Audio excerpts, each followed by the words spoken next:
All right. Looks like we got a telly. It's a nice one. Hi, A unicorn. I've got this really cool Telecaster in, and it's a Telecaster Custom. Telecaster Custom. It's one of these guys with the wide range pickup here, the regular Telecaster pickup, and then it's got independent volumes and independent Oh, wow. tones over here. Wow. It's got the three-way toggle switch here, so it's like a Les Paul almost. It is light as a feather, indicative of some of the more vintage guitars. It's probably less than 7.5 pounds, may even be less than 7. It is super light, so it's one piece of ash. I don't see any seams or in it. It's just really nice. It's a beautiful guitar. It sounds great. He wants it totally cleaned. So this guy even wants me to change out the pick guard screws. So I'm going to Oh, go through it. I've got a couple of dings on this guitar, and I've got some scarring on the back. I don't know if you guys can see. Yeah, there you can see it. Scarring right. yeah, yeah, Um, yeah, yeah. I'm going to try to lighten that up a little bit. And then I've also got, he's got a ton of these little dings, these little, sorry guys, see these little dings. Oh, yeah. Little That chippies. more, Yep, yep, yeah, more in there. yeah. Two or three. They're just speckled all around this guitar. What's up, Alex? How are you, man? Welcome. So, anyways, just a couple of dings that are like around the edges mostly. And I think I've just got a quick way to take care of them. I thought about this and thought about this as like how I was going to do it. So I'm going to show you guys exactly how I would accomplish it. But so anyway, so we're going to set it up. He wants a new set of tens. I'm going to have to take the pick guard off. I was thinking about even cleaning the pick guard. I don't know how much I'm going to charge him, but it's going to be way more than a normal setup. I noticed that the electronics were a little bit crackly, so I got to clean the electronics. He also wanted me to look at what impedance the pickups were. So I'm going to measure that and I'm going to write that down for him. Since he wanted me to change out his pickguard screws right before the meeting, I went to Guitar Center. Sorry guys, I'm messing with the camera. I went to Guitar Center and I bought him some new. So first thing, I'm going to go ahead and take all the strings off and then throw them away. The strings are all rusted. It's really incredibly light guitar. I'm really jealous. So I'm just pulling the strings off here. This guitar is like relatively unplayed, hence the great condition that it's in. It's a little dusty, but it's really in great shape, I would say. Bringing that, and then I'll go ahead and take this pick guard off. is that a wide range humbucker? Yeah, and it sounds really full too, which is a little different than they normally do. Sometimes they're a little thin, but this one's really full. It also comes with this ashtray bridge, which I'm going to use to keep the screws in. Everything on this, sometimes these guitars are a little bit on the weak side. Like even the bridge pickup can be a little weak for a Tele, can be more in the twangy range. And then the wide range, they said the wide range was always hit or miss, but mostly miss. It was just a strange sounding, like weak kind of humbucker, but they got better.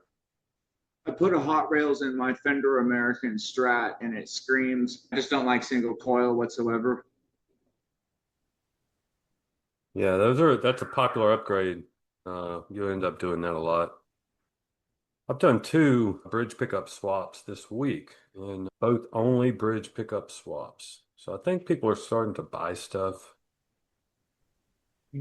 This guitar was bought, I think he got it from, I don't know, maybe Reverb or someplace. This would have been pretty expensive too. Really light. Wish I had a scale down here. This was inspected 10/15. I don't know how old this is. Maybe it's not. Maybe this is like a reissue or something.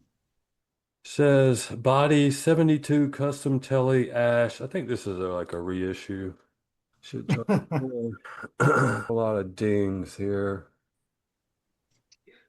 I've decided that instead of using glue on these, because they're not really that deep, I think I'm just going to use paint to touch it up. I'm just going to dollop a little bit of paint in there.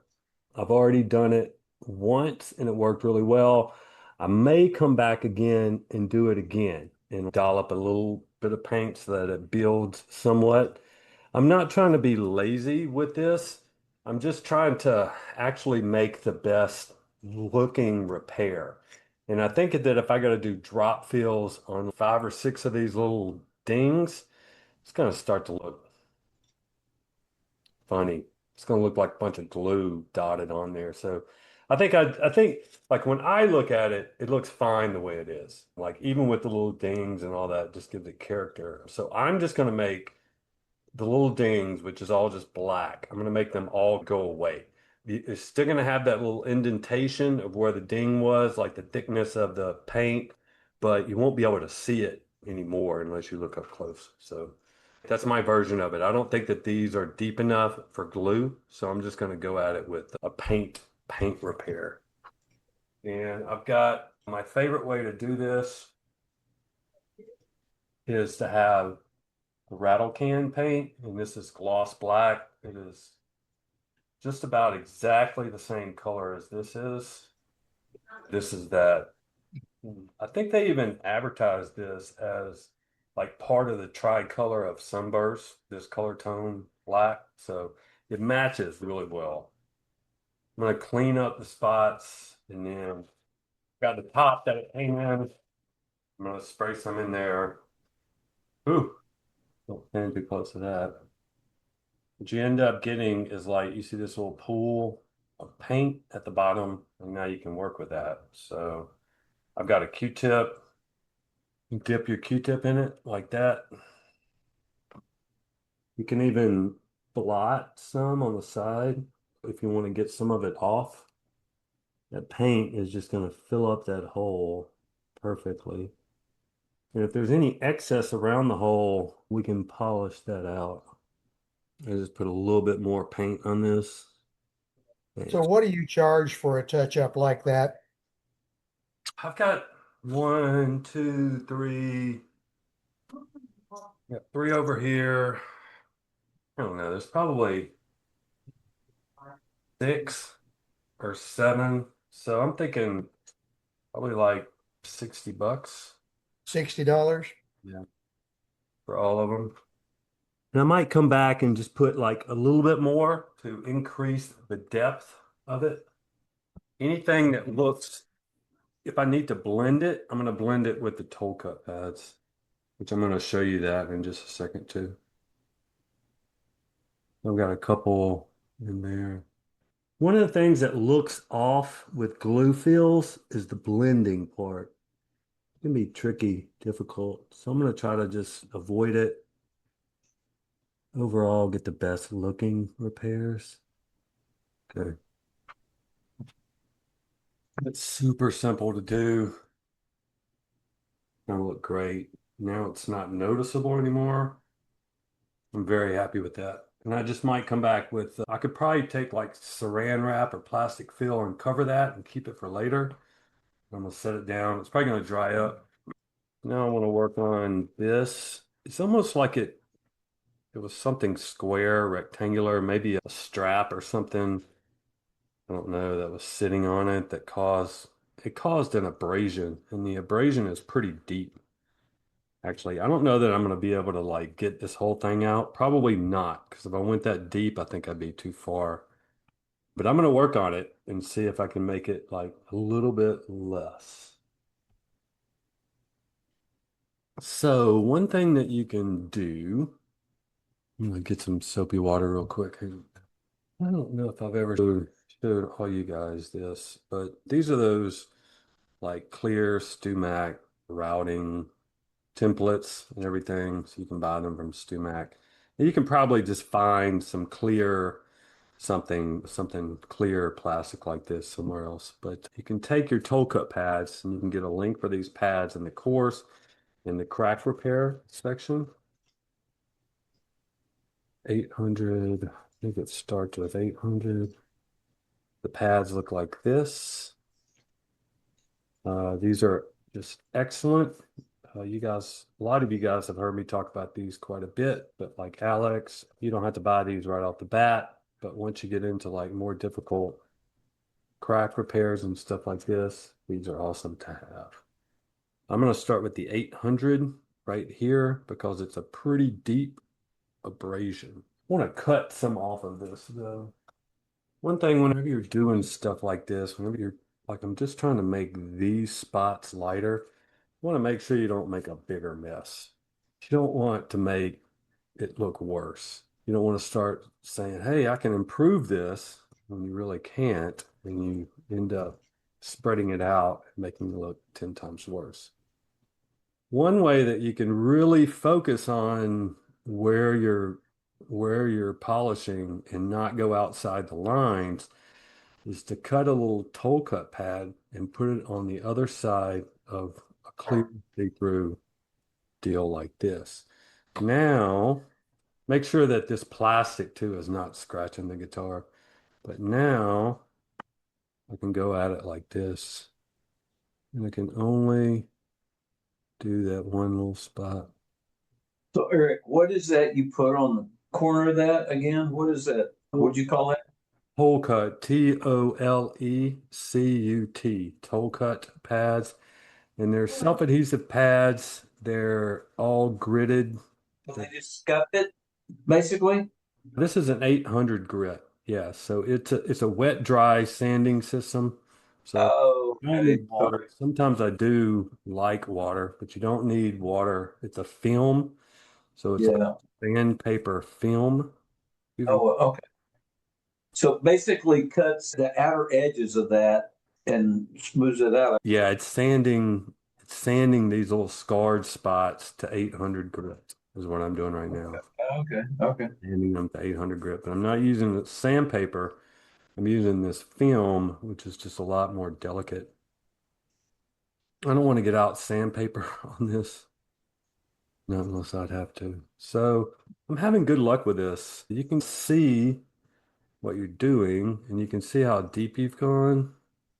And I'm doing pretty darn good with my What will you do? Polish it after? Yeah, I want to show you exactly what I'm going to do. So that was 800 toll cut. I'm going to go ahead and change that. It's an excellent tool if you just want to work in one spot. The last thing you'd want to do is get out some sandpaper and go at it and have this whole area smudged up. That's the last thing that you want to do. You want to keep it as local as you can. So that was 800. I'm going to go to 1200. And Stumac sells those, right? Yeah, I think they even sell them on Amazon. Okay. Probably cheaper. These are, as far as crack repair goes and as far as touch-up work and stuff, these pads and then these other pads I use a lot. We'll show those too. These Super Acelex pads, the Bufflex and the Acelex pads, I've showed you these before. These are also graduated by grit and they're wet, dry, like film pads. These are a bit more like loose and papery. The toll cut pads, these are self-adhesive. Yeah, I like those. And they're a bit more filmy, where those are more clothy type. This is more like a film, has a stiffness to it. So in order to get this right, so first we scratched it up. We lowered the paint to the level of the abrasion that we had, or we tried to lower the surrounding paint to the lowest spot of the lowest abrasion, or the, not what I'm trying to say, but, and now what we have to do is you got to continually polish the scratches out. So we put 800 grit scratches on it. We just polish those out with 1200 grit, but now we've got 1200 grit scratches on it. We're going to polish those out with 1500 grit. And we're going to go up and up until we polish all the scratches out. Once we polish all the scratches out and made it smooth like glass, then it should have a nice reflection to it. But if you skip a step and you try to go straight to the goal line, like you go from 600 to 3000 or something, what you do is you end up polishing those large scratches in there. So you just polish the scratches into the paint. So what's going to bring the color back? Yeah, it's cloudy right now just because of the scratches.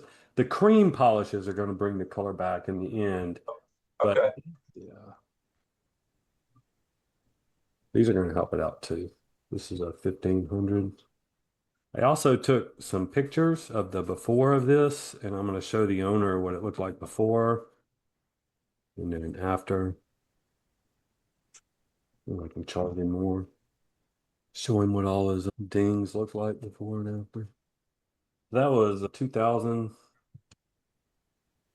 No,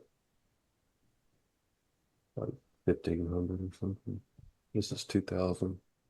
I'm going to go to 2500 and then 3000. That'll be it with the toe cut pads. The Bufflex pads end at 3000 too. Now I'm going to switch over to the cream polishes and we'll get our color back almost immediately. Start with medium, fine, and then swirl remover. Whirl remover, the trio is where we're working. I've got a square block here. This you can get with the toe cut pads. Mine's a little messed up. I love this little square block, especially when it comes to polishing, because it's going to make everything super, super flat. And the flatter we make our paint, the better it's going to look. Not just a regular paper towel. Start with the medium. You could do this by holding the paper towel in your hand. You could just hold it, and you get pretty good results that way. You get better results this way. So Eric, the fact that I've got that stuff that you have, so the fact that that brings that back, you didn't cut through the actual finish, correct? Just the top part of it. Okay, yeah, because Wait, it's bringing hopefully just the clear part of it. Just okay, yeah. So the colors was not affected. no. Okay, okay, that makes sense. Thank you. I'm gonna change out your towel each time whenever you go to a new grit. I'm gonna change it out. Pretty good. Good. Yeah, that's already looking nice. A little bit of, I mean, they were pretty deep, a couple deep scratches in there still. That was fine. Wall remover, not that bad anymore. A little bit of that. That's pretty deep scar right there. You can feel it. And then that right there, I don't know what that was. Almost like a burn. This little that spot right there. But it looks a lot better than it did. What do you guys think? It's beautiful. Yeah. That's nice. Yeah. It's a lot better than it looked. Yeah, it was really bad. I could go back over this spot a little bit. Big difference. Yeah, it's a huge difference. I might work on this a little bit if I wake up in the middle of the night again. Those little tool cut pads, that's interesting. I'm definitely going to purchase some of those. They're great, man, especially when you get into doing this touching up and stuff like that and polishing the paint back down, working with glue. It's hard to beat. Yeah, they're actually magic. Yeah. Cool. I can probably go back over with my black again. It's had enough time to dry. Still have some in my little dish here. Can't hardly see the spots anymore. Yeah. I think with 2 dabs, 2 little shots of paint, pretty much fill up the hole. Might sink. I guess it'll probably sink a little bit, but So you just fill those and don't put any kind of clear over it? I might put a little bit of clear over it. Fills it in though. That is it's a big dollop of paint. Fills it in pretty good. Got another one. Look, I can't even hardly see it anymore. Cool. Try them out real quick. Look great. I'm very happy with my decision not to use glue. The least of And Eric, with that paint touch-ups that you're Yep. doing, could you then use the toll cut system to blend. smooth that out as well? Yeah, if I need to. If it looks like I need to, first thing I'm Right. going to do is I'm just going to hit it with guitar cleaner, just regular Yeah. and some elbow grease to if it needs blending and see if that'll do it. And if that doesn't do it, then the toe cut. Yeah, to blend it. Yeah. And that'll work Okay, cool. perfectly. Excellent. Yeah, perfectly. That's what I was telling those guys earlier. Okay, so these frets are, man, they are low. They're about as vintage as you can get. Hardly anything there. I'm going to go ahead and since he wants it really clean, I'll go ahead and use AutoSol on it. And then this is a maple fretboard, so I'm not even going to tape it up. I'm going to use AutoSol. Then I'm going to clean it real good. Maybe even we'll put some cream polish on it to bring back some of that fingerboard shine.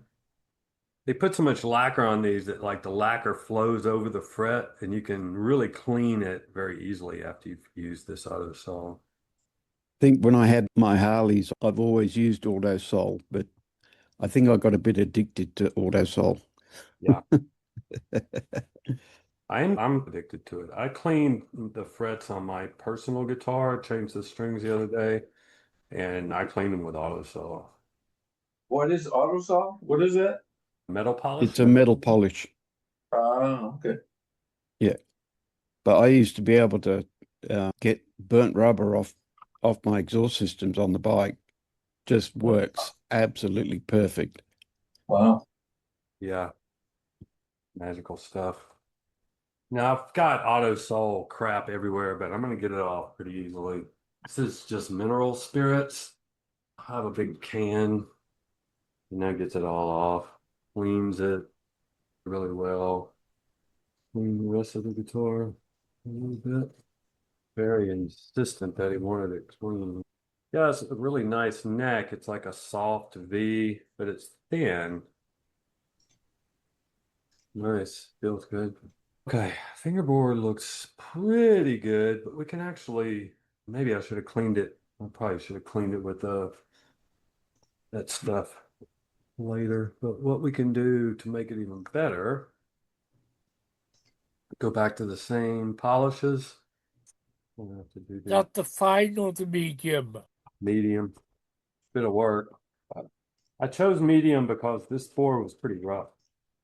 It would have been like a brand new fender neck or something that looked really nice, and I was trying to go the extra mile of doing this, which normally I wouldn't, honestly. Then I might have started with like swirl remover or fine or something. This is looking great. Looking a lot better. Hard to show you that, but maybe I'm gonna go over it with swirl remover. It went from gritty and nasty to looking now it's really clean and starting to get like a finish on it. Squeaky. It looks so much better. Literally squeaky clean now. All right. Very happy with the way that looks. Practically new. Ugh. Missed a pick guard screw. Get some over. Pick guard. You charging him for that cleaning? Hell yeah, I'm charging him. Good. Already tallying it up in my head. That came out really nice. Yeah. A lot better, right? Oh, absolutely. Swirl remover does great on plastic. And at this elevation, I'll make him love me, she said, you'll see. Right. This guy brought me a guitar and it's like a copy of a Les Paul Jr. And it was a really good copy. Sounded great. Awesome guitar. But the way the bridge was spaced, the two middle strings didn't like line up evenly with the dots on the fretboard. Hated it. And it was, man, it was just like a half a millimeter off. Just couldn't have been any closer. But I hate to be the builder of something like that, to do such a good job on the guitar. It's just excellent in every way, but just that one little string space. Now he wants to send it back. If you had to, like, black is the best color to have for ding repairs and stuff, because actually it's probably one of the more common ones. I've also got red mahogany, which sometimes comes in handy, like acoustic guitars and stuff. And I've got honey brown, which also comes in handy every once in a while. Stumac sells those different color tone things, and they're good. Yeah, do you use those? Yeah, I've got dark tobacco brown too. It is really dark though. Almost black. Red mahogany is nice. It's a little dark. Honey brown really works on a lot of occasions. This particular guy's got the 6 adjustable saddles right here. Did sometimes. No big deal. Some said a slightly better design than the other way. Some people just liked it the other way. I've been asking for free amplifiers and stuff, and it worked again. I've got 2 free Marshalls sitting 5 feet from me. One guy asked me, he said, man, this guy, he's been here a bunch of times. He said, I got this old amp. It's sitting around in the closet and I never play it. My guitar needs a setup. Do you want to do the setup for the amp? And it'll be an even swap. He said, I'll even bring you some strings. And I said, sure. He brought me this gigantic, it's not a tube amp. It's like a solid state. They're all kind of solid state Marshalls, but it's nice. I'm overflowing with free stuff. I'm doing this 1x12 cab right now, and the cabinet, the wood and the box and everything was free, and I put about $100 into it, plus a bunch of hours of time, but about $100 I've got into it. I'm gonna sell it for $200 profit.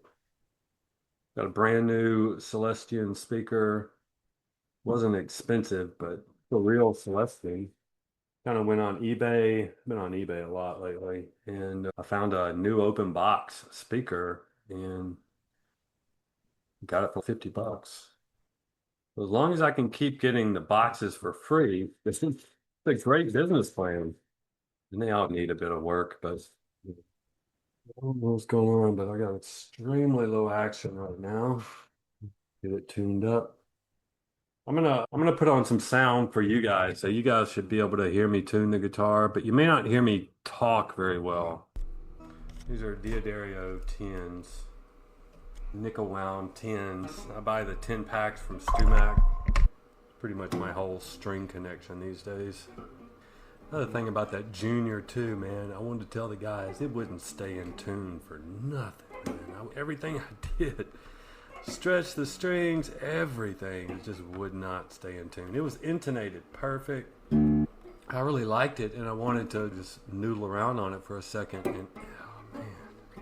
Okay, so we'll go ahead and check neck relief. Check neck relief, put capo down. Oh, we do have neck relief. I was thinking that we didn't. Yeah, it's perfect. So that's good. Seems like the bridge saddles need to be adjusted. Take a look at the action here. Oh, like 0. The action is 0.25 or something like that. I'm gonna raise it up to about 1.5. I guess that's why he brought it straight to me. It wasn't really playable like this. It might have been playable with a set of like 12s on it or something. Needing a heck of an adjustment for the low E. Okay, so now I got it at a little bit over 1.5. So everything's got to come up. These Diodario nickel wounds, these are the best strings I've ever used as far as having a good strength to them so that they don't break. You never get one that breaks at this end here. They always work great. I'm just gonna double check everything. The action still feels super, super low. It's almost like I've got it too low, but it's not. Right there, it's perfect. I'll go ahead and let you guys listen to a little bit there. Pretty good. Flavor. Sounds great. It's got these little vintage frets. It's a little different than I'm used to. It doesn't take much to press down the strings at all. And what I like about the strings is if you press too hard, you don't knock it out of tune. That sounds pretty good. The magic spot is in the middle position. Yeah, I think the magic is in that middle position between the two pickups. Okay, it's playing great. I didn't notice any huge buzzes. It does fret out a little bit. It has one that's 7.25 radius on it. So I'm going to raise this high E up to 1.75 and see if it doesn't fret out anymore. Okay. Hard to get all the way underneath that. It's really weird getting underneath that string and having that really high, that really low frets. If this thing is intonated. Kind of noise coming all of a sudden. It needs to come back. The intonation's a little bit off. Needs to come back a little bit. I've got a little bit of a spring buzz. It's like this spring right here wants to give me some buzz. There it goes. B's a little bit off too. B's a bit off. For some reason I'm getting a lot of feedback like that. And it really helped out this pick guard a lot. Guard looks really nice now. Sorry, I had to leave, Eric. Can you start over? Oh, yep. Got another one right over here. Customers won't leave me alone. I know it, man. Sometimes I try to take a nap. Oh man, it's gonna be the greatest time to take a nap. I don't have any responsibilities or obligations or anything, and then my phone starts to somebody comes over or something. I hear the doorbell. Hey, I don't have an appointment, but if I was in the neighborhood, okay. I get those occasionally. I had a guy call Sunday I was watching football on Sunday, which is what I normally do all day. And anyway, he was like, I'm really close to you. Can I stop by? And I said, no. I hated it. I hated to do it, but I said, no, I'm not open. And he said he was going to stop by some other time this week. He may already came by. It may have been this guy right here, but no idea. Okay, so I might look at it again tomorrow in the sunlight and look at some of those little black spots that I did. They look like it's dark in here, but they are hard to see right now. So I'm very happy with the way things went on that. I'm so glad I didn't. If I would have used glue, it would have been like 2 hours of like messing with it and then trying to get it perfect and all that. And no, it would have looked worse, I think. I don't think it would have looked better. So very happy with the way it went. It looks clean and new. The frets are a little bit dented. So somebody did have this guitar before and kind of loved it a little bit. I don't really like these frets. I think they're too vintage. Eric, Yeah, no problem. Yeah, if you guys got any questions, let me know.